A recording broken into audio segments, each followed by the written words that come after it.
ነገር የለውም። የጎንደርን የፋኖ እንቅስቃሴ ወሎ ላይ እንዳለው እንቅስቃሴ አድርገህ የምታስብ ወሎዬ ካለ ለየቅል ነው አይደለም፣ የተለያየ ነው። ሙስሊሙ ለቋልቋል። ጎንደር ለሙስሊሙ አማራ ከወለጋም በላይ ሆኗል።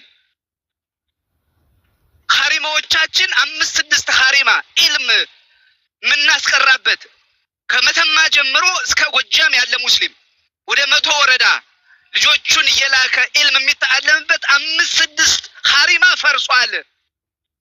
ከ2000 ባወራ የወራህመኑ ሰዎች እንፍራዛን ከባቢ የሚኖሩ ወደ ወልቃይት ህቃያቸው በግፍ ተፈናቅለው ወደ ወልቃይት ቦታ መያዣ ሰፈራ ብለው ወስደዋቸዋል።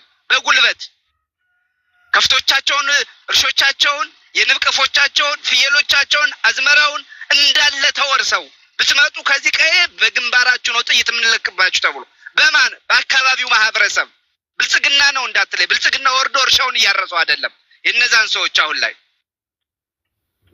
መሻይኾች የጎንደር ባለ ሀብት ሙስሊም ሊላህ ብሎ ነው ቤታቸው አመት ሊሞላቸው ነው። ከጎንደር ሙስሊም ባለ ጥላቻ እንዴት ነው እንደዚህ በቃ በዝኑ ወፍጨው ለመንቀሳቀስ ፋኖ የእንትና ብርጌድ አባል ነን እየተባለ ሚሴጅ በሚሴጅ ግብር እንዲከፍል መንግስት በዚህ ጠይቀዋል። ተንገላትቷል። ሙስሊሙን ታርጌት በማድረግ ይሄ ነው ያለው ተጨባጭ።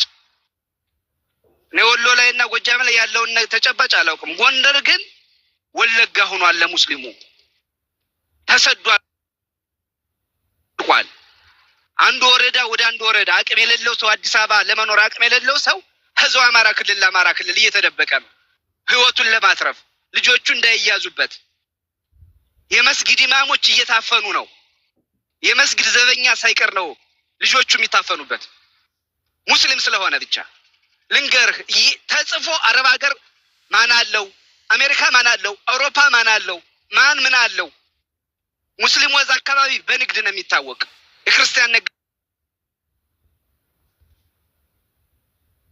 ጌታ አድርገው የተጠናና በተደራጀ መልኩ ነው ሙስሊሙን ሽብር እየነዙበት ያለ። ሙስሊሙ መኖር ስለሚፈልግ ልጆቹን ማሳደግ ስለሚፈልግ ሀገሩ እንደ ሀገር እንድትቀጥልለት ስለሚፈልግ ጦር አያነሳም። መሳሪያ አጥቶ አይደለም፣ ወደ ሰፊ ነው።